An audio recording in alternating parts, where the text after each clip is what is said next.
ನಮಸ್ಕಾರ ವೀಕ್ಷಕರೇ, ನಾನು ನಿಮ್ಮ ತೇಜಸ್ವಿನಿ. ಇದು ನಿಮ್ಮ ಚಾನಲ್ ವೈದ್ಯಕೀಯ ಜ್ಞಾನ ಸರಳ ಭಾಷೆಯಲ್ಲಿ. ನಾನು ಇವತ್ತು ನಿಮ್ಮೆಲ್ಲರಿಗೂ ಅಸಂಕ್ರಾಮಿಕ ರೋಗಗಳಲ್ಲಿ ಒಂದಾದಂತಹ ರಕ್ತದೊತ್ತಡದ ಬಗ್ಗೆ ಹೇಳಬೇಕು ಅಂತ ಈ ವಿಡಿಯೋ ಮಾಡ್ತಾ ಇದ್ದೀನಿ.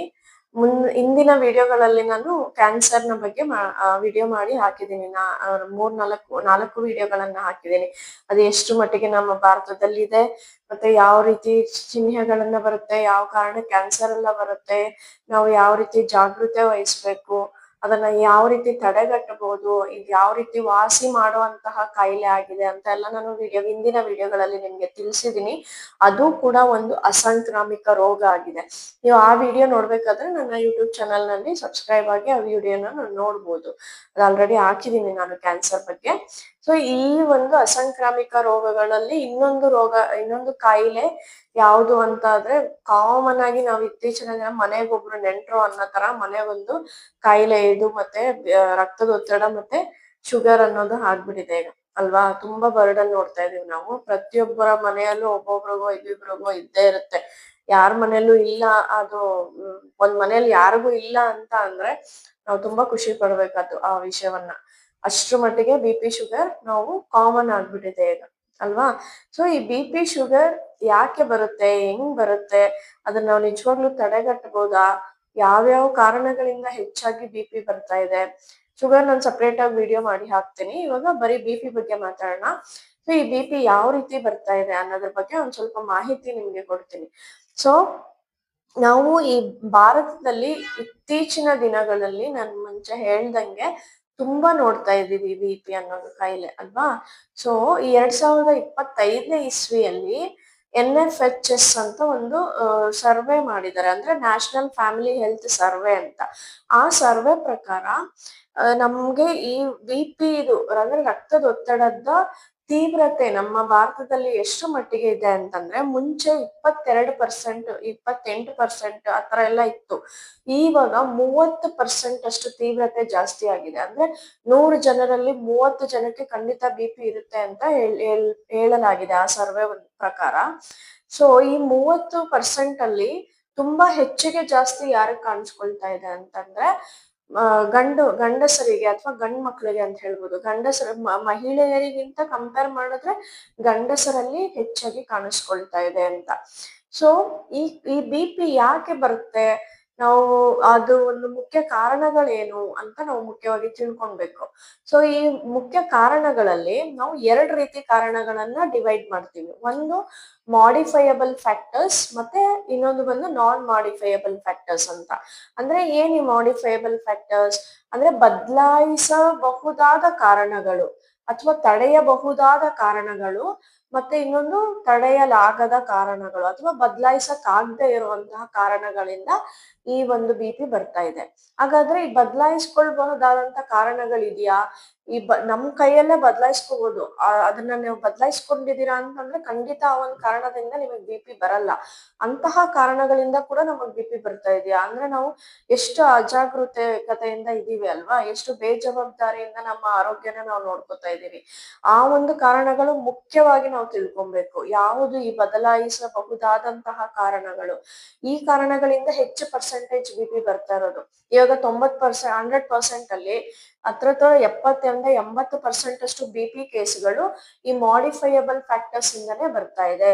ಅದನ್ನ ನೀವು ಮಾಡಿಫೈ ಮಾಡ್ಕೊಂಡ್ರಿ ಅಂದ್ರೆ ಹತ್ರ 70% ಅಷ್ಟು ನಾವು ಬಿ.ಪಿಯನ್ನ ತಡಿಬಹುದು. ಓಕೆ, ಸೊ ನಾನ್ ಮಾಡಿಫೈಯಬಲ್ ಫ್ಯಾಕ್ಟರ್ಸ್ ಫಸ್ಟ್ ನಾವು ನೋಡ್ತೀವಿ. ಅದು ಯಾಕಂದ್ರೆ ಕಡಿಮೆ. ನಾನ್ ಮಾಡಿಫೈಯಬಲ್ ಫ್ಯಾಕ್ಟರ್ಸ್ ಏನು ಅಂತಂದ್ರೆ, ನಾವು ಇವಾಗ ತುಂಬಾ ಕೇಳಿರ್ಬೋದು ನೀವೆಲ್ಲ, ಮನೇಲಿ ಯಾರಿಗಾನ ಇದ್ರೆ ಬಿ.ಪಿ ಬರುತ್ತೆ ಅಂತ ಹೇಳ್ತಾರೆ ಅಲ್ವಾ. ಸೊ ಅದು ನಾನ್ ಮಾಡಿಫೈಯಬಲ್ ನಾವು ಬದಲಾಯಿಸಕ್ ಆಗಲ್ಲ. ಮನೆಯಲ್ಲಿ ವಂಶ ಪರಂಪರೆಯಾಗಿ ಕೆಲವು ಬಂದಿರುತ್ತೆ, ಅದನ್ನ ನಾವು ಬದಲಾಯಿಸಕ್ ಆಗಲ್ಲ. ಅದು ಆಲ್ರೆಡಿ ನಿಮ್ ತಾತ ಅಥವಾ ಅಜ್ಜಿ, ತಂದೆ ತಾಯಿ ಯಾರಿಗೋ ಒಬ್ರಿಗೆ ಇರುತ್ತೆ, ಅದನ್ನ ನಾವು ಚೇಂಜ್ ಮಾಡಕ್ ಆಗಲ್ಲ. ಅದು ಕ್ಯಾರಿ ಆಗ್ಬೋದು ನಿಮ್ಗೂ ಕೂಡ. ಅದು ತುಂಬಾ ಕಡಿಮೆ ಪರ್ಸೆಂಟೇಜ್ ಇರುತ್ತೆ, ಅದರಿಂದನೂ ಬರುತ್ತೆ, ಬಟ್ ಕಡಿಮೆ ಪರ್ಸೆಂಟೇಜ್ ಇರುತ್ತೆ. ಅದು ಒಂದು ನಾನ್ ಮಾಡಿಫೈಯಬಲ್ ಅಂದ್ರೆ ಬದಲಾಯಿಸಕ್ ಆಗದೆ ಇರುವಂತಹ ಕಾರಣ. ಅದರ ಒಟ್ಟಿಗೆ ನಿಮ್ಮ ವಯಸ್ಸಿನ ಮುಖಾಂತರನು ಸ್ವಲ್ಪ ಕಾಯಿಲೆಗಳು ಬರುತ್ತೆ. ಅಂದ್ರೆ ಅದ್ರಲ್ಲಿ BP ನಾವ್ ಅಂದ್ರೆ ಏಜ್ ರಿಲೇಟೆಡ್ ಹೈಪರ್ ಟೆನ್ಷನ್ ಅಂತ ಕರಿತೀವಿ. ಅಂದ್ರೆ ಈಗ ಮುಂಚೆ ಎಲ್ಲ ನಾವು ನೋಡ್ದಂಗೆ 50 ವರ್ಷ BP ಶುಗರ್ ಅನ್ನೋದು 50 ವರ್ಷದ ಕಾಯಿಲೆ 60 ವರ್ಷದ ಕಾಯಿಲೆ ಅಂತಿತ್ತು. ಆದ್ರೆ ಇವಾಗ 25 ವರ್ಷ 22 ವರ್ಷದ ಹುಡುಗರಿಗೂ ಕೂಡ ನಾವು ನೋಡ್ತೀವಿ BP sugar. So age related hypertension 22-25 ಯಾಕೆ ನೋಡ್ತಾ ಇದೀವಿ ಅಂದ್ರೆ ಮುಖ್ಯವಾಗಿ ಆ ಮಾಡಿಫೈಯಬಲ್ ರಿಸ್ಕ್ ಫ್ಯಾಕ್ಟರ್ಸ್ ಇಂದ. ಅದ್ ನಾನು ಮುಂದಕ್ಕೆ ಹೇಳ್ತೀನಿ. ಸೊ ಈ ಏಜ್ ರಿಲೇಟೆಡ್ ಅಂದ್ರೆ 50 ವರ್ಷಕ್ಕೆ 60 ವರ್ಷಕ್ಕೆ ಒಂದೊಂದ್ಸಲ ಅವರ ಒಂದು ಬಾಡಿ ದೇಹದಲ್ಲಿ ಆಗುವಂತಹ ಕೆಲವು ಬದಲಾವಣೆಗಳಿಂದ ಕೂಡ ಅವ್ರಿಗೆ BP ಬರುವಂತಹ ಚಾನ್ಸಸ್ ಇರುತ್ತೆ, ಅಥವಾ ರಕ್ತದೊತ್ತಡ ಬರುವಂತಹ ಚಾನ್ಸಸ್ ಇರುತ್ತೆ. ಇದು ನಾನ್ ಮಾಡಿಫೈಯಬಲ್ ಫ್ಯಾಕ್ಟರ್ಸ್. ಒಂದು ಅನುವಂಶೀಯವಾಗಿ ಬಂದಿರುವಂತದ್ದು, ಅಂದ್ರೆ ವಂಶದಲ್ಲಿ ಯಾರಿಗೋ ಇರುತ್ತೆ, ಅದು ನಿಮ್ಗೂ ಕೂಡ ಕ್ಯಾರಿ ಆಗಂತದ್ದಾಗಿರ್ಬೋದು. ಅಥವಾ ನಿಮ್ಮ ಏಜ್ ನ ನಾವು ಹಿಂದಕ್ಕೆ ತಗೊಂಡು ಹೋಗಕ್ ಆಗಲ್ಲ ಅಲ್ವಾ. ಸೊ ನಮ್ಗೆ ಮುಂದೆ ಏಜ್ ಹೋಗ್ತಾ ಇದ್ದಂಗೆ ನಾವು ಅದರ ಒಟ್ಟಿಗೆ ಹೋಗ್ಬೇಕಾಗಿರೋದ್ರಿಂದ ಅದು ಕೂಡ ನಾನ್ ಮಾಡಿಫೈಯಬಲ್ ರಿಸ್ಕ್ ಫ್ಯಾಕ್ಟರ್ ಅಂತ ನಾವು ಕರಿತೀವಿ. ಸೊ ಈ ಮಾಡಿಫೈಯಬಲ್ ರಿಸ್ಕ್ ಫ್ಯಾಕ್ಟರ್ಸ್ ಯಾವುದು ಅಂತಂದ್ರೆ, ಮಾಡಿಫೈಯಬಲ್ ಅಂದ್ರೆ ಬದಲಾಯಿಸ್ಕೋಬಹುದಾದಂತ. ಅದರಲ್ಲಿ ಮುಖ್ಯವಾಗಿ ನಾನು ಹಿಂದಿನ ವಿಡಿಯೋದಲ್ಲಿ ನಾನು ಒಬೇಸಿಟಿ ಅಥವಾ ಬೊಜ್ಜು ಅಂತ ನಾನು ಹೇಳ್ದೆ. ಬೊಜ್ಜು ಕೂಡ ಒಂದು ಕಾರಣ. ನಿಮ್ಮ ಎತ್ತರಕ್ಕೆ ತಕ್ಕಂತೆ ನೀವು ತೂಕ ಇದ್ದೀರಾ, ನೀವು ಒಬೇಸಿಟಿಯಲ್ಲಿ ಇಲ್ಲ, ನೀವು ಬೊಜ್ಜನ್ನ ಹೊಂದಿಲ್ಲ. ಓಕೆ, ಅದು ಬೊಜ್ಜು ಅಂದ್ರೆ ಕೆಟ್ಟ ಕೊಬ್ಬಿನ ಅಂಶ. ಅದೇ ಹೇಳ್ತೀವಿ ನಾವು HDL LDL ಅಂತ 2 ತರ ಕೊಬ್ಬಿನ ಅಂಶಗಳಿರ್ತವೆ. ಆ ಒಂದು ಕೆಟ್ಟ ಕೊಬ್ಬಿನ ಅಂಶ ನಿಮ್ಮ ದೇಹದಲ್ಲಿ ಇಲ್ಲ.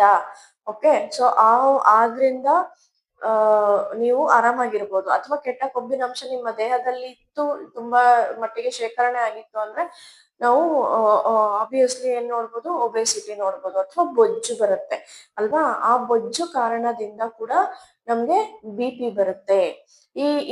ಹೆಂಗೆ ಬರುತ್ತೆ ಈ ಬೊಜ್ಜು ಕಾರಣ ಅಂತಂದ್ರೆ, ನಾವ್ ಇವಾಗ ನೋಡ್ಬೋದು, ಇಲ್ಲಿ ರಕ್ತನಾಳ ಇದೆ ಅಂತಂದ್ರೆ ಈ ರಕ್ತನಾಳದಲ್ಲಿ ನಾವು ಫಸ್ಟ್ ಹೋಗಿ ಕೊಬ್ಬಿನ ಅಂಶ ಸೇರ್ಕೊಂಡಿರುತ್ತೆ. ಅಂದ್ರೆ ಅಥಿರೋಸ್ಕ್ಲಿರೋಸಿಸ್ ಅಂತ ನಾವು ಕರಿತೀವಿ. ಈ ರಕ್ತನಾಳ ಕ್ಲಿಯರ್ ಆಗಿರ್ಬೇಕು. ಇವಾಗ ಒಂದ್ ಪೈಪಲ್ಲಿ ನೀಟಾಗಿ ನೀರ್ ಬರ್ಬೇಕು ಅಂದ್ರೆ ಪೈಪಲ್ಲಿ ಏನ್ ಹೇಳ್ತೀವಿ, ತೊಕ್ಕು ಏನು ಕಟ್ಕೊಂಡಿರುತ್ತಲ್ಲ ಅದೇನು ಇಲ್ಲ ಅಂತ ಅಂದ್ರೆ ನಾವು ಆರಾಮಾಗಿ ಪೈಪಿಂದ ಆಚೆಗೆ ನೀರ್ ಬರುತ್ತೆ ಅಲ್ವಾ. ಸೊ ಅದೇ ರೀತಿ ನಮ್ಮ ರಕ್ತನಾಳದಲ್ಲೂ ಕೂಡ ಏನು ಇರಬಾರ್ದು. ಕ್ಲಿಯರ್ ಆಗಿತ್ತು ಅಂತಂದ್ರೆ ಎಷ್ಟು ಬ್ಲಡ್ ಬೇಕೋ ಅಷ್ಟು ಬ್ಲಡ್ ನಮ್ಗೆ ದೇಹದಲ್ಲಿ ಆರಾಮಾಗಿ ಸಂಚಾರ ಮಾಡುತ್ತೆ. ಎಲ್ಲೆಲ್ಲಿ ಯಾವ್ಯಾವ ಅವಶ್ಯಕತೆ ಪೋಷಕಾಂಶಗಳಿದಾವೋ ನೀಡುತ್ತೆ, ಆಕ್ಸಿಜನ್ ನೀಡುತ್ತೆ, ಮತ್ತೆ ಅದು ಅದ್ರ ಪಾಡಿಗೆ ಅದು ಕರ್ತವ್ಯ ನಿರ್ವಹಿಸುತ್ತೆ ಅಲ್ವಾ, ಕಾರ್ಯನಿರ್ವಹಣೆ ಮಾಡುತ್ತೆ. ಆದ್ರೆ ಆ ಒಂದು ಬೊಜ್ಜಿನ ಕಾರಣದಿಂದ ಅಥವಾ ಒಬೇಸಿಟಿ ಅಂತ ನಾವ್ ಏನ್ ಕರಿತೀವಿ, ಆ ಒಂದು ಒಬೇಸಿಟಿಯಿಂದ ನಮ್ಮ ರಕ್ತನಾಳಗಳಲ್ಲಿ ಕೊಬ್ಬಿನ ಅಂಶ ಡೆಪಾಸಿಟ್ ಆಗುತ್ತೆ. ಈ ತರ ಈ ಒಂದು ವಾಲ್ ಕ್ಲಿಯರ್ ಆಗಿರ್ಬೇಕು. ಆದ್ರೆ ಕ್ಲಿಯರ್ ಆಗಿ ಇಲ್ದೆ ಇಲ್ಲೆಲ್ಲ ಆ ಕೆಟ್ಟ ಕೊಬ್ಬಿನ ಅಂಶ ಬಂದು ಕುತ್ಕೊಂಡ್ಬಿಡುತ್ತೆ. ಈ ತರ ಇದೆಲ್ಲ ಕುತ್ಕೊಂಡ್ಬಿಡುತ್ತೆ. ಆವಾಗ ಅವಾಗ್ಲೇ ಇಷ್ಟು ಕ್ಲಿಯರ್ ಆಗಿ ಇದ್ದಿದ್ ಪೈಪ್ ಚಿಕ್ಕದಾಯ್ತು. ಇದೆಲ್ಲ ತುಂಬ್ಕೊಂತು ಅಂತಂದ್ರೆ ಇಷ್ಟೇ ಜಾಗ ಆಯ್ತು ಅಲ್ವಾ. ಇಷ್ಟು ಓಡಾಡ್ಬೇಕಾಗಿದ್ದ ಬ್ಲಡ್ ಇಷ್ಟೇ ಜಾಗದಲ್ಲಿ ಬ್ಲಡ್ ಸಂಚಾರ ಮಾಡ್ಬೇಕಾಗುತ್ತೆ. ಅವಾಗ ಏನಾಗುತ್ತೆ, ಒತ್ತಡ ಜಾಸ್ತಿ ಆಗುತ್ತೆ. ನಮ್ಗೆ ಯೂಶಲಿ ಅದೇನು ಪೈಪಲ್ಲಿ ಒಳಗಡೆ ಏನಾದ್ರು ಕಟ್ಕೊಂಡ್ರೆ ನೀರು ದಪ್ಪ ಬರುವಂತಹ ನೀರು ಸಣ್ಣ ಬರುತ್ತೆ ಅಲ್ವಾ. ಸೇಮ್ ಅದೇ ತರ ನಮ್ಮ ರಕ್ತ ಸಂಚಾರನು ಕೂಡ ಜಾಸ್ತಿ ಸಪ್ಲೈ ಮಾಡ್ಬೇಕಾಗಿರುವಂತದ್ದು ಸಣ್ಣಗೆ ಸಪ್ಲೈ ಮಾಡಕ್ ಸ್ಟಾರ್ಟ್ ಮಾಡುತ್ತೆ. ಅದರದ್ದು ಒತ್ತಡ ಜಾಸ್ತಿ ಆಗುತ್ತೆ. ಅಂದ್ರೆ ಇಲ್ಲಿ ಜಾಸ್ತಿ ಬೇಕಾಗಿರುತ್ತೆ, ನೀನ್ ಸ್ವಲ್ಪ ಕೊಡ್ತಾ ಇದೀಯ, ಅವಾಗ ಇದು ಪ್ರೆಷರ್ ಜಾಸ್ತಿ, ಒತ್ತಡ ಜಾಸ್ತಿ ಕೊಡುತ್ತೆ, ಬರ್ಬೇಕು ಅಂತ. ಆ ಒಂದು ಕಾರಣಕ್ಕೆ ಇದು ಜಾಸ್ತಿ ಆಗುತ್ತೆ. ನಿಮ್ಗೆ ಬ್ಲಡ್ ವೆಸಲ್ ಅಲ್ಲಿ ಒತ್ತಡ ಜಾಸ್ತಿ ಆದಾಗ ನಿಮ್ಗೆ ಆಟೋಮೆಟಿಕ್ ಆಗಿ BP ಜಾಸ್ತಿ ಬರುತ್ತೆ. ರಕ್ತದ ಒತ್ತಡ ನಾರ್ಮಲಿ ಎಷ್ಟಿರ್ಬೇಕೋ ಅದಕ್ಕಿಂತ ಜಾಸ್ತಿ ವ್ಯಾಲ್ಯೂಸ್ ಅನ್ನ ತೋರ್ಸುತ್ತೆ. ಇದೇ BP ಅಂತಂದ್ರೆ. ಆ ಒಂದು ಕಾರಣದಿಂದಾನೇ ನಾವು ಒಬೇಸಿಟಿ ಆಗಿರಬಾರ್ದು ಅಥವಾ ಬೊಜ್ಜು ಇರಬಾರ್ದು ನಮ್ಮ ದೇಹದಲ್ಲಿ ಅಂತ ಹೇಳೋದು. ನಾವು BMI ತುಂಬಾ ಮುಖ್ಯವಾಗಿ ನೋಡ್ಕೋಬೇಕು. ನೀವು ದೇಹಕ್ಕೆ ನಿಮ್ಮ ಎತ್ತರಕ್ಕೆ ಅನುಗುಣವಾಗಿ ತೂಕವನ್ನ ಮೇಂಟೈನ್ ಮಾಡ್ಬೇಕಾಗುತ್ತೆ. ಸೊ ಇದು ಬಂದು ಅಥಿರೋಸ್ಕ್ಲಿರೋಸಿಸ್ ಅಥವಾ ಬೊಜ್ಜು ಅಂತ ನಾವು ಕರಿತೀವಿ. ಅದರ ಒಟ್ಟಿಗೆ ಹೈ ಸಾಲ್ಟ್ ಇಂಟೇಕ್ ಅಥವಾ ಪ್ಯಾಕ್ಡ್ ಫುಡ್ ಅಂತ ನಾವು ಕರಿತೀವಿ. ಹೈ ಸಾಲ್ಟ್ ಇಂಟೇಕ್ ಅಥವಾ ಪ್ರಿಸರ್ವೇಟಿವ್ಸ್, ಪ್ಯಾಕ್ಡ್ ಫುಡ್ಸ್ ಇವೆಲ್ಲ ಜಾಸ್ತಿ ಸೇವನೆ ಮಾಡ್ತಾ ಇದೀವಿ ನಾವು ಇತ್ತೀಚಿನ ದಿನಗಳಲ್ಲಿ. ಅದು ನಾನಾ ಕಾರಣಗಳಿರ್ಬೋದು. ಅಂದ್ರೆ ನೀವು ಒಂದ್ ಕಡೆ ಕೆಲ್ಸಕ್ಕೆ ಹೋಗ್ತಾ ಇರ್ಬೋದು, ಮಾಡಕ್ ಟೈಮ್ ಇರಲ್ಲ, ಏನೋ ಒಂದ್ ಪ್ಯಾಕೆಟ್ ಫುಡ್ ತರ್ತೀರಾ, ಅದನ್ನ ಮಾಡ್ಕೋತೀರಾ, ತಿಂತೀರಾ. ಆ ಒಂದು ಅರ್ಧ ಗಂಟೆ, ಒಂದು ಕಾಲು ಗಂಟೆ ಇರುವಂತಹ ಕೆಲ್ಸಕ್ಕೆ ನಾವು ಇಡೀ ನಮ್ಮ ಜೀವನವನ್ನ ಒತ್ತೆ ಇಡ್ತಾ ಇದ್ವಿ, ನಮ್ಮ ಆರೋಗ್ಯವನ್ನ ಒತ್ತೆ ಇಡ್ತಾ ಇದೀವಿ ಅಲ್ವಾ? ಮುಂದಿನ ದಿನಗಳಲ್ಲಿ ನಾವೇ ಸಫರ್ ಆಗ್ಬೇಕಾಗಿರತ್ತೆ. ಈಗ ನಮ್ಗೇನೋ ಗೊತ್ತಾಗಲ್ಲ, ಮುಂದಿನ ದಿನಗಳಲ್ಲಿ ಅದರಿಂದ ಸಫರ್ ಪಟ್ಟಾಗ ನಮ್ಗೆ ಪಶ್ಚಾತ್ತಾಪ ಆಗುತ್ತೆ ಅಲ್ವಾ? ಸೊ ಆ ಹೈ ಸಾಲ್ಟಿ ಫುಡ್ ಅಥವಾ ಪ್ರಿಸರ್ವೇಟಿವ್ಸ್, ಪ್ಯಾಕ್ಡ್ ಫುಡ್ಸ್ ಅಂತ ನಾವ್ ಏನ್ ಕರಿತೀವಿ, ಅದನ್ನ ಆದಷ್ಟು ಎಷ್ಟಾಗುತ್ತೋ ಅಷ್ಟು ನಾವು ದೂರ ಇದ್ದು ಮನೆಯಲ್ಲೇನೆ ಫ್ರೆಶ್ ಆಗಿ ನಾವು ಪ್ರಿಪೇರ್ ಮಾಡ್ಕೊಂಡು ಆಹಾರವನ್ನ ತಗೊಳ್ಳೋದ್ರಿಂದ ನಮ್ಗೆ BP ಬರುವಂತ ಚಾನ್ಸಸ್ ಕೂಡ ನಾವು ತುಂಬಾ ಅಂದ್ರೆ ತುಂಬಾನೇ ಕಡಿಮೆ ಮಾಡ್ಕೋಬಹುದು ಅಲ್ವಾ? ಸೊ ಇವಾಗ ದೋಸೆ ಅಕ್ಕಿ ನೆನ್ಸ್ಬಿಟ್ಟು ಅದನ್ನ ಮತ್ತೆ ರುಬ್ಬಿ ದೋಸೆ ಮಾಡ್ಬೇಕಾಗಿರತ್ತೆ. ಅಷ್ಟೆಲ್ಲ ನಮಗ್ ಟೈಮ್ ಇಲ್ಲ, ನಮ್ಗ್ ರುಬ್ಬಕ್ ಟೈಮ್ ಇಲ್ಲ, ಮಿಕ್ಸಿ ಇದ್ರು ಅದಕ್ ಹಾಕಕ್ ಟೈಮ್ ಇಲ್ಲ. ಅಂದ್ರೆ ಏನ್ ಮಾಡ್ತೀವಿ ನಾವು, ಇವಾಗೆಲ್ಲ ರೆಡಿಮೇಡ್ ಬಂದ್ಬಿಟ್ಟಿದೆ. ಇನ್ಸ್ಟೆಂಟ್ ದೋಸಾ, ಇನ್ಸ್ಟೆಂಟ್ ಇಡ್ಲಿ, ಅಥವಾ ಇನ್ಸ್ಟೆಂಟ್ ರವಾ ಉಪ್ಪಿಟ್ಟು ರವಾ, ಉಪ್ಮಾ ರವಾ, ಏನೇನೆಲ್ಲ ಬರುತ್ತೆ ಅಲ್ವಾ? ಸೊ ಅವೆಲ್ಲ ತಗೊಂಡ್ ಬರ್ತೀವಿ, ಹಂಗೆ ಮಾಡ್ತೀವಿ. ಅದಕ್ಕೆಲ್ಲ ಪ್ರಿಸರ್ವೇಟಿವ್ಸ್ ಯೂಶಲಿ ಹಾಕಿರ್ಲೇಬೇಕು, ಇಲ್ಲಾಂದ್ರೆ ಕೆಟ್ಟೋಗುತ್ತವು. ಪ್ರಿಸರ್ವೇಟಿವ್ಸ್ ಹಾಕಿಲ್ಲ ಅಂತಂದ್ರೆ ಅಷ್ಟು ದಿವಸ ಇರೋದೇ ಇಲ್ಲ. ಸೊ ಪ್ರಿಸರ್ವೇಟಿವ್ಸ್ ಹಾಕಿರ್ತಾರೆ, ಅಥವಾ ಹೈ ಸಾಲ್ಟಿ ಫುಡ್ಸ್ ಅಂತ ನಾವ್ ಏನ್ ಹೇಳ್ತೀವಿ, ಉಪ್ಪಿನಕಾಯಿ ಆಗಿರ್ಬೋದು, ಅಥವಾ ಯಾವಾಗ್ಲೂ ಚಿಪ್ಸ್ ತಿನ್ನೋಂಥದ್ದಾಗಿರ್ಬೋದು, ಈ ತರ ಪಾಪಡ್ ಡೈಲಿ ಇರ್ಲೇಬೇಕು ನನ್ ಊಟದ ಜೊತೆಗೆ ಅಂತ. ಸೊ ಅವೆಲ್ಲ ಹೈ ಸಾಲ್ಟಿ ಫುಡ್ ಮತ್ತೆ ಪ್ರಿಸರ್ವೇಟಿವ್ಸ್ ಅಂತ ನಾವ್ ಏನ್ ಕರಿತೀವಿ. ಇದ್ರಿಂದ ಕೂಡ ನಮ್ಮ ಭಾರತದಲ್ಲಿ ತುಂಬಾ ಜನಕ್ಕೆ BP ಬರ್ತಾ ಇದೆ, ಆಹಾರ ಪದ್ಧತಿ ಸರಿ ಇಲ್ದೆ ಇರೋದ್ರಿಂದ ಅಲ್ವಾ? ನಾವು ಮುಂಚಿನ ಆಹಾರ ಪದ್ಧತಿಗೂ ಇವತ್ತಿನ ಆಹಾರ ಪದ್ಧತಿಗೂ ತುಂಬಾ ಅಂದ್ರೆ ತುಂಬಾ ಬದಲಾವಣೆ ಆಗಿದೆ. ನಮ್ಮ ದೇಶೀಯ ಆಹಾರ ಪದ್ಧತಿ ಬಿಟ್ಟು ನಾವು ಪಾಶ್ಚಿಮಾತ್ಯ ದೇಶಗಳ ಆಹಾರ ಪದ್ಧತಿಯನ್ನು ನಾವು ಅಳವಡಿಸ್ಕೊಂತಾ ಇದ್ದೀವಿ. ಇದರಿಂದ ಕೂಡ ತುಂಬಾ ನಮ್ಮ ಆರೋಗ್ಯದಲ್ಲಿ ಏರುಪೇರಾಗಿದೆ ಈಗ. ಸೊ ಅದು ಕೂಡ ಒಂದು ಕಾರಣ. ಒಂದೇನು ಬೊಜ್ಜು ಒಂದ್ ಕಾರಣ ಆಗಿದೆ, ಮತ್ತೆ ನಮ್ಮ ಆಹಾರ ಪದ್ಧತಿ ಹೈ ಸಾಲ್ಟಿ ಇಂಟೇಕ್ ಅಥವಾ ಪ್ರಿಸರ್ವೇಟಿವ್ ಅಂತ ನಾವ್ ಏನ್ ಹೇಳ್ತೀವಿ ಅದು. ಮತ್ತೆ ಇನ್ನೊಂದು ಮಾಡಿಫೈಯಬಲ್ ಫ್ಯಾಕ್ಟರ್ ಏನು, ನಮ್ ಕೈಯಲ್ಲಿ ಬದಲಾಯಿಸ್ಕೊಳ್ಳೋದು stress. Very very common thing ನಾವು ಇವಾಗ ನೋಡ್ತಾ ಇದ್ದೀವಿ, ಸ್ಟ್ರೆಸ್ ಅಂತ ಅಲ್ವಾ? ಒಂದ್ ಸ್ಕೂಲ್ ಮಕ್ಳು ಕೂಡ ನನಗ್ ತುಂಬಾ ಸ್ಟ್ರೆಸ್ ಇದೆ ಅಂತಾರೆ. ಆವಾಗೆಲ್ಲ ನಮ್ಗೆ ಸ್ಕೂಲ್ಗೆ ಹೋಗ್ತಾ ಇರ್ಬೇಕಂದ್ರೆ ಸ್ಟ್ರೆಸ್ ಅಂದ್ರೆ ಏನೋ ಒಂದ್ ಮೀನಿಂಗೇ ಗೊತ್ತಿಲ್ಲ. ಇವಾಗ ಅಪ್ಪ ಅಮ್ಮನು ಸ್ಟ್ರೆಸ್ ಸ್ಟ್ರೆಸ್ ಸ್ಟ್ರೆಸ್ ಅಂತ ಯೂಸ್ ಮಾಡಿ ಮಾಡಿ ಮಾಡಿ ಮಾಡಿ ಮಕ್ಳನ್ನ ನೀಟಾಗಿ ಕೇಳಿಸ್ಕೊಳ್ತಾರೆ. ಅವರು ಕೂಡ ಮಾತಿಗೆ ಮುಂಚೆ ನನಗೆ ಸ್ಟ್ರೆಸ್ ಇದೆ ಅಂತ ಕರೀತಾರೆ ಅಲ್ವಾ, ಹೇಳ್ತಾರೆ. ಸೊ ಈ ಸ್ಟ್ರೆಸ್ ಅನ್ನು ಕೂಡ ನಾವು ಬದಲಾಯಿಸ್ಕೋಬಹುದು. ನಾವು ತುಂಬಾ ಇವಾಗ ಒತ್ತಡಗಳು ಇರುತ್ತೆ ಜೀವನದಲ್ಲಿ, ನಮ್ಮ ಕೌಟುಂಬಿಕ ಒತ್ತಡಗಳಿರ್ಬೋದು, ಅಥವಾ ಹಣದ ಒತ್ತಡಗಳು, ಫಿನಾನ್ಷಿಯಲ್ ಒತ್ತಡ ಇರ್ಬೋದು, ಅಥವಾ ನಾವು ಕೆಲಸ ಮಾಡುವಂತಹ ಜಾಗದಲ್ಲಿ ಕೆಲಸದ ಒತ್ತಡ ಇರ್ಬೋದು, ಅಥವಾ ಕೊಲೀಗ್ಸ್ ನ ಒತ್ತಡಗಳಿರ್ಬೋದು, ಬಾಸ್ ಒತ್ತಡಗಳಿರ್ಬೋದು. ಎಷ್ಟು ಒತ್ತಡಗಳಿದ್ರು ಕೂಡ ಅದನ್ನ ನಾವು ಆ ಒಂದು ಕೆಲಸದಲ್ಲ ಅಲ್ಲೇ ಬಿಟ್ಬಿಟ್ಟು ಬರ್ಬೇಕು. ಆಫೀಸ್ ವಿಷಯಗಳನ್ನ ಮನೆಗ್ ತರೋದು, ಮನೆ ವಿಷಯ ಮತ್ತೆ ಆಫೀಸಲ್ಲಿ ಯೋಚನೆ ಮಾಡೋದು, ಅಥವಾ ನಿಮಗೆ ತೀರಾ ಯೋಚನೆ ಮಾಡಿದ್ರು ಅದ್ ಯಾವ್ದು ಬದ್ಲಾಗಲ್ಲ. ಅದಕ್ಕೆ ಯಾವ ರೀತಿ ನಾವು ಒಂದು ಸೊಲ್ಯೂಷನ್ ಹುಡ್ಕೊಂಡು ಅದನ್ನ ಬದಲಾಯಿಸ್ಬೇಕು, ಆ ರೀತಿ ಬದಲಾಯಿಸ್ಬೇಕು. ಆ ರೀತಿ ಬದಲಾಯಿಸದೆ ಬರೀ ಯೋಚನೆ ಮಾಡ್ಕೊಂಡೇ ಕುತ್ಕೊಂಡ್ರೆ ನಾವು ಒತ್ತಡನೇ ಆಗುತ್ತೆ ಅಲ್ವಾ? ಸೊ ಆ ಸ್ಟ್ರೆಸ್ಸಿನ ಮುಖಾಂತರ ಕೂಡ ತುಂಬಾ ರಕ್ತದೊತ್ತಡ ಜಾಸ್ತಿ ಆಗ್ತಾ ಇದೆ ಇತ್ತೀಚಿನ ದಿನಗಳಲ್ಲಿ. ಸೊ ಅದನ್ನು ಕೂಡ ನಾವು ಬದಲಾಯಿಸ್ಕೋಬೇಕು. ಅದಕ್ಕೆ ನಾವ್ ಏನ್ ಮಾಡ್ಬೋದು, ಯೋಗ, ಅಥವಾ ಚೆನ್ನಾಗಿ ನಿದ್ದೆ ಮಾಡೋದಾಗಿರ್ಬೋದು, ಬೇರೆ ಏನೋ ನೀವು ಒಂದ್ ಮ್ಯೂಸಿಕ್ ಕೇಳಿದ್ರೆ ನಿಮ್ಗೆ ರಿಲೀಫ್ ಆಗುತ್ತೆ, ಒಂದ್ ಕೋಪ ಕಡಿಮೆ ಆಗುತ್ತೆ, ಅಥವಾ ಒತ್ತಡ ಕಡಿಮೆ ಆಗುತ್ತೆ. ನಿಮ್ಗೆ ಯಾವ್ದು ಒಂದು ಅಳವಡಿಸ್ಕೋಬಹುದು, ನೀವ್ ಅದನ್ನ ಅಳವಡಿಸ್ಕೋಬಹುದು. ನಾವು ಬರೀ ವಾಕಿಂಗೇ ಮಾಡಿ ಅಂತ ಹೇಳಕ್ ಆಗಲ್ಲ, ಯೋಗನೇ ಮಾಡಿ ಅಂತ ಹೇಳಕ್ ಆಗಲ್ಲ, ಅಥವಾ ಏನೋ ಮ್ಯೂಸಿಕ್ ಕೇಳಿ ಇದೇ ಮಾಡಿ ಅದೇ ಮಾಡಿ ಅಂತ ನಾವ್ ಹೇಳಕ್ ಬರಲ್ಲ. ನಿಮ್ಮ ಒಂದು ಜೀವನ ಶೈಲಿಗೆ, ನಿಮ್ಮ ಒಂದು ಟೈಮಿಂಗ್ಸ್ಗೆ, ದಿನನಿತ್ಯ ನೀವು ಕೆಲ್ಸಗಳು ಮಾಡ್ತಾ ಇರ್ತೀರಾ, ಅದನ್ನ ಯಾವ ರೀತಿ ಅಡ್ಜಸ್ಟ್ ಮಾಡ್ಕೊಂಡು ಯಾವ್ದನ್ನ ಅಡಾಪ್ಟ್ ಮಾಡ್ಕೋಬಹುದು ನೋಡ್ಕೊಂಡು ನೀವು ಆ ಮೆಥಡ್ ಅನ್ನ ಮಾಡ್ಕೊಂಡು ಸ್ಟ್ರೆಸ್ ಇಂದ ಹೊರಗಡೆ ಬರ್ಬೋದು. ಅದು ಕೂಡ ಮಾಡಿಫೈಯಬಲ್ ಫ್ಯಾಕ್ಟರ್ ಅಲ್ವಾ? ಸೊ ಸ್ಟ್ರೆಸ್ ಒಂದ್ ಕಾರಣ. ಮತ್ತೆ ಸೈಕೋಸೋಷಿಯಲ್ ಸ್ಟ್ರೆಸ್ ಅಂತ ನಾವು ಕರಿತೀವಿ, ಅಥವಾ ಸೈಕೋಸೋಷಿಯಲ್ ಫ್ಯಾಕ್ಟರ್ಸ್ ಅಂತ ಕರಿತೀವಿ. ಇದು ಮುಖ್ಯವಾಗಿ ಕುಟುಂಬದ ಒಳಗಡೆ ಆಗಿರ್ಬೋದು, ಅಥವಾ ಸಾಮಾಜಿಕ ಒತ್ತಡಗಳಾಗಿರ್ಬೋದು. ನಾನ್ ಹಿಂಗ್ ಮಾಡಿದ್ರೆ ಅವ್ರೇನ್ ಅನ್ಕೊಂಡ್ಬಿಡ್ತಾರೋ, ಅಥವಾ ನಾನು ಇದನ್ ಮಾಡಿದ್ರೆ ಇವ್ರೇನ್ ಅನ್ಕೊಂಡ್ಬಿಡ್ತಾರೋ, ಅಥವಾ ಇನ್ನೊಂದೇನಂತಂದ್ರೆ ಅವ್ರು ಅಷ್ಟು ದೊಡ್ಡ ಮನೆ ಕಟ್ಬಿಟ್ರು, ನಾನ್ ಯಾವಾಗ ಕಟ್ಟೋದು, ಅವ್ರಿನ್ನ ಅಷ್ಟ್ ಚೆನ್ನಾಗ್ ಬೆಳೀತಾ ಇದಾರಲ್ಲ ಅಂತ ಹೊಟ್ಟೆ ಕಿಚ್ಚ್ ಪಡೋದಾಗಿರ್ಬೋದು, ಅಥವಾ ಜಲಸಿ ಫೀಲ್ ಆಗೋದಾಗಿರ್ಬೋದು, ಅಥವಾ ಅವ್ರೇನೋ ಒಂದ್ ವೆಹಿಕಲ್ ತಗೊಂಡ್ರು ನಾನ್ ಯಾವಾಗ ತಗೊಳ್ಳೋದು, ಅವ್ರ ಮನೆಗೆ ಏನೋ ತಂದ್ರು ಇದೇ ಯೋಚನೆಗಳಲ್ಲಿ ನಮ್ಮ ದೇಹ ತುಂಬಾ ಅಂದ್ರೆ ತುಂಬಾ ಒಂದು ಎಲ್ಲಾ ಸಣ್ಣ ಸಣ್ಣ ವಿಚಾರಗಳು ಕೂಡ ತುಂಬಾ ಚೇಂಜಸ್ ಆಗುತ್ತೆ, ಹೌದಲ್ವಾ? ಸೊ ಈ ಎಲ್ಲಾ ಚೇಂಜಸ್ ಕೂಡ ನಿಮ್ಗೆ ಸೈಕೋ ಸೋಷಿಯಲ್ ಫ್ಯಾಕ್ಟರ್ಸ್, ಅಂದ್ರೆ ನಿಮ್ಗೆ ಸಾಮಾಜಿಕವಾಗಿ ಡಿಸ್ಟರ್ಬ್ ಆಗ್ಬಿಡ್ತೀರಾ. ಸೊ ಆ ಒಂದು ಕಾರಣಗಳು ಕೂಡ ನಿಮ್ಗೆ ಈ ಅಸಾಂಕ್ರಾಮಿಕ ಕಾಯಿಲೆಗಳು, ಅದರಲ್ಲೂ ಮುಖ್ಯವಾಗಿ BP, ಶುಗರ್ ಬರುವಂತದ್ದು ಕೂಡ ವೆರಿ ಕಾಮನ್ ಆಗ್ಬಿಟ್ಟಿದೆ ಈಗ. BP ಅದರಿಂದ ಆ ಕಾರಣದಿಂದ ಕೂಡ ಬರಬಹುದು. ಸೊ ಆ ಒಂದು ಮಾಡಿಫೈಯಬಲ್, ಅದನ್ನು ಕೂಡ ನಮ್ ಕಂಟ್ರೋಲ್, ನಮ್ಮ ಮನೆ ನಮ್ದು, ನಾನ್ ನುಡಿಯಂತ ಇದಕ್ ತಕ್ಕಂಗ್ ನಾನ್ ಬದುಕಿದ್ರೆ ಸಾಕು. ಅವ್ರ ವಿಷಯ ನೋಡ್ಕೊಟ್ಕೊಂಡು ಇವ್ರ ವಿಷಯ ನೋಡ್ಕೊಂಡು ನಮ್ಗೆಲ್ಲ ಏನಾಗ್ಬೇಕಾಗಿದೆ ಅಲ್ವಾ? ಸೊ ನಿಮ್ಮ ಒಂದು ಜೀವನ ಶೈಲಿಯಲ್ಲಿ ನೀವು ಸಂತೋಷವಾಗಿ ಆರಾಮಾಗಿದ್ರೆ ಇದನ್ನು ಕೂಡ ನೀವು ಮಾಡಿಫೈ ಮಾಡ್ಕೊಬಹುದು ಆರಾಮಾಗಿ. ಸೊ ಇದೆಲ್ಲ ಮಾಡಿಫೈಯಬಲ್ ಫ್ಯಾಕ್ಟರ್ಸ್. ಮತ್ತೆ ಮುಖ್ಯವಾಗಿ ಸ್ಮೋಕಿಂಗ್ ಮತ್ತೆ ಆಲ್ಕೋಹಾಲ್ ಅಂತ ನಾವು ಕರಿತೀವಿ, ಧೂಮಪಾನ ಅಥವಾ ಮದ್ಯಪಾನ, ಇದು ಕೂಡ ಮಾಡಿಫೈಯಬಲ್. ಹೆಂಗೆ ನೀವು ಬಿಟ್ರಿ ಅಂದ್ರೆ ಅದು ಕೂಡ ಮಾಡಿಫೈಯಬಲ್ ಅಲ್ವಾ? ಸೊ ಅದನ್ನ ಕೂಡ ತುಂಬಾ ತೀರಾ ಇತ್ತು ಅಂದ್ರೆ ಅಟ್ಲೀಸ್ಟ್ ಕಡಿಮೆ ಮಾಡ್ಕೊಳ್ಳೋದಾಗಿರ್ಬೋದು, ಅಥವಾ ನಾನು ಬಿಡಕ್ ರೆಡಿ ಇದೀನಿ ಅಂದ್ರೆ ತೀರಾ ಪೂರ್ತಿಯಾಗಿ ಅದನ್ನ ಅವಾಯ್ಡ್ ಮಾಡೋದು, ಬಿಟ್ಬಿಡೋದಾಗಿರ್ಬೋದು, ಇದನ್ನ ನೀವು ಮಾಡ್ಬೋದು. ಸೊ ಹೇಳ್ತಾರೆ, ಕೆಲವು ಹೇಳೋದು ಕೇಳಿದೀವಿ ನಾವು, ಏನಂತಂದ್ರೆ ಡೈಲಿ 30 ml ಆಲ್ಕೋಹಾಲ್ ತಗೊಂಡ್ರೆ ಬ್ಲಡ್ ವೆಸಲ್ಸ್ಗೆ ತುಂಬಾ ಒಳ್ಳೇದು, ಹಾರ್ಟ್ ತುಂಬಾ ಒಳ್ಳೇದು ಅಂತ.